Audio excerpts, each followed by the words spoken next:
Most people think that you need a lot of money to get into real estate. But what if you could just do it with just one smart strategy? Well, that's right. There's this BRRRR method which lets you grow your real estate portfolio using the same money over and over again. And I am going to break it down for you step by step. By the end of this video, you will exactly know how to buy, renovate, rent, refinance, and repeat, and why this could be the fastest way to build a long-term wealth in real estate. Hi guys, this is Harji Sidhu, your civil engineer and realtor who helps buy, sell, and build houses in Southern Ontario. And now, let's jump in this video. So, what is this BRRRR and what does it stand for? Let's go one by one. The B stands for buy, which means you find a property that needs work.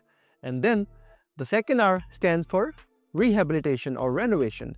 What you do is you just fix up the property, do all the repairs that's needed. What it does is it appreciates the value of the property, and it is called forced appreciation. And then the next R stands for rent. You pretty much find a tenant to create some cash flow. By creating cash flow, what I mean is rent generated pays off for the mortgage and operating cost, and whatever is remaining is your cash flow. The next R stands for refinance. So at this stage, you go to the bank, you show them the condition of the property, get the appraisal done, and all of that money is pulled out. And then the last R stands for repeat. You just pull out your cash, whatever money you put in, and you repeat all this process all over again. It's like recycling your money, but with real estate. For example, you buy a property for 400k and you approximately put in 50k into renovations, and you would now have a property which is probably be worth around 530 to 550k, and you refinance this property 80% loan to value, that's 440k. Means you've basically got back all your original investment and you still have got a cash flowing asset. Now let's go into detail on the first step, which is buy. You're not buying new homes or move-in ready homes. All you're doing is going to MLS or going to foreclosure properties or off-market properties. You're just finding for older houses which have lots of potential, or also called fixer-uppers. Or it could be distressed properties as well, which means the seller is not able to pay the current mortgage and is currently in default, and are also called bank-owned properties. In Ontario, you might find these off-market deals or estate sales or properties that has been sitting on MLS for too long. And here's the pro tip from my side. Always look for properties that need cosmetic updates. They are easier and faster to renovate. The ideal target should be to at least buy the property, with around 15 to 20% below market value because it needs some work done. It's all about buying smart, not buying fast. So now comes the fun part, and I love doing this: making the property better. Here are 4 ways to renovate. Fix what's broken: heating, plumbing, electrical, and windows. For example, replacing an old furnace can instantly increase the rental value. The second is cosmetic improvements: paints, floors, kitchen, and washroom.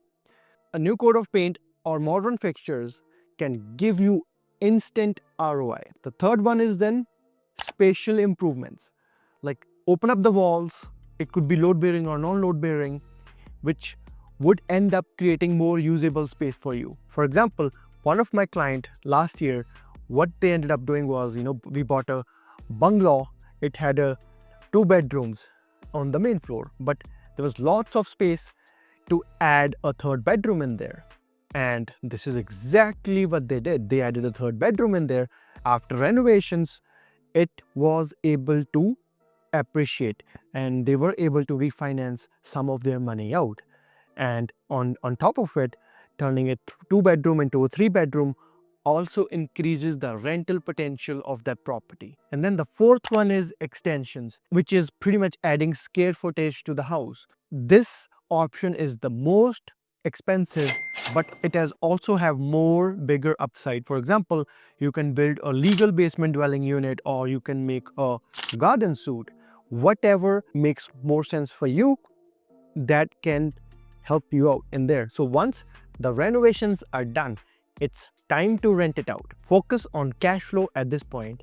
The rental income should cover all the mortgage plus operating cost, and ideally you should try to aim for 6 to 8% annual return on rental income. And if possible, try to target long-term rentals, which would give you and your property higher stability. In Ontario, legal basement apartments are a huge win. They generate solid cash flow and also increases the property value. Get a good tenant in there, because now you're going to be making passive income while the property still appreciates. In this video, we are not going to cover how to screen the tenants, but I will be doing a separate video on how to find a good tenant. The next one is refinance, and here is where all the magic happens. Once the value of the property has increased, you refinance the property based on new property value. Lenders in Canada will typically refinance up to 75 to 80% of the new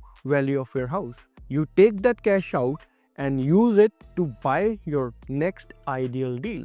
Let's go over some numbers. For example, you buy your house which needs some works at $400K, and let's assume you spent $50,000 on your renovations. You make it very good property, new flooring, new paint, kitchen is new, and maybe you spend some money into the basement apartment as well.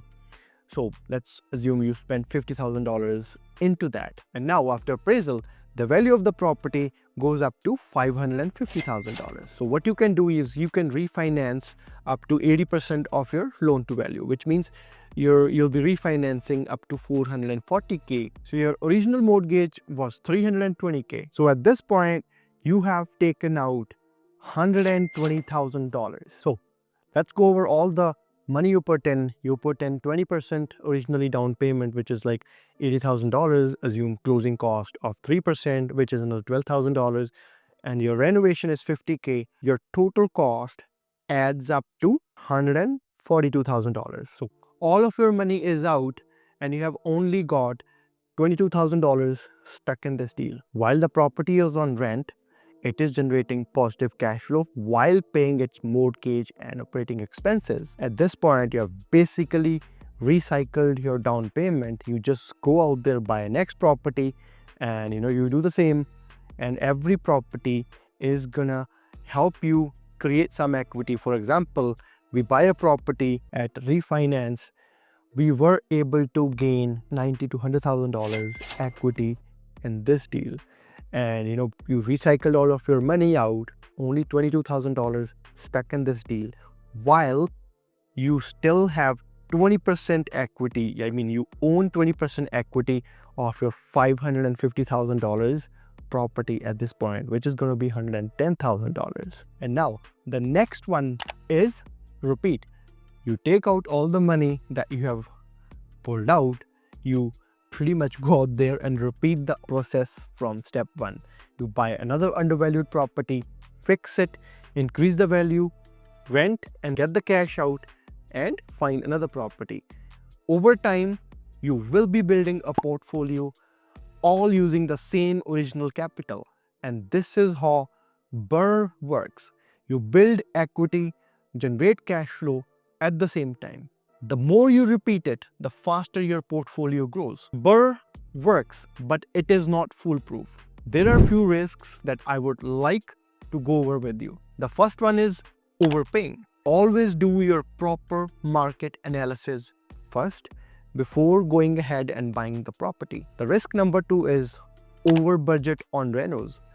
Get multiple quotes from multiple contractors, and even on that, always add some buffer because you don't know what you're getting into. For example, a friend of mine, it was their first project and they budgeted 50 to 60K for renovation, and they ended up spending $90,000 on the renovation. The part of the reason is because the existing house did not have earth.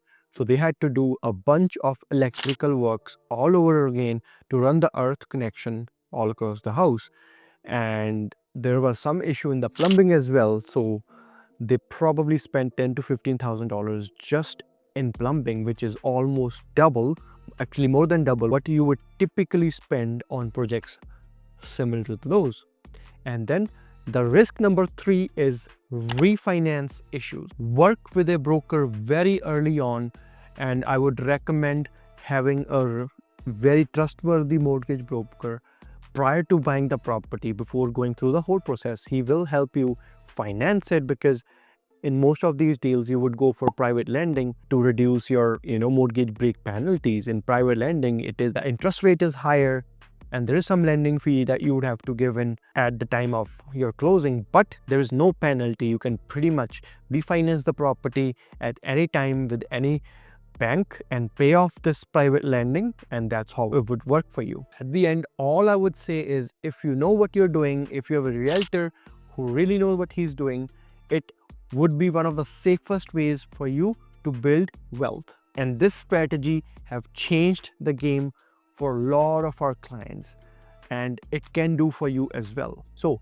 if you learned something new today, smash that like button, subscribe for more real estate tips. And if you're thinking about trying a BRRRR, drop a comment down below and I will schedule a free 1-hour consultation with you, how we can help you build your real estate portfolio.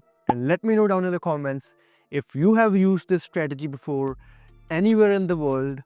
What were your challenges during this process? See you in the next video.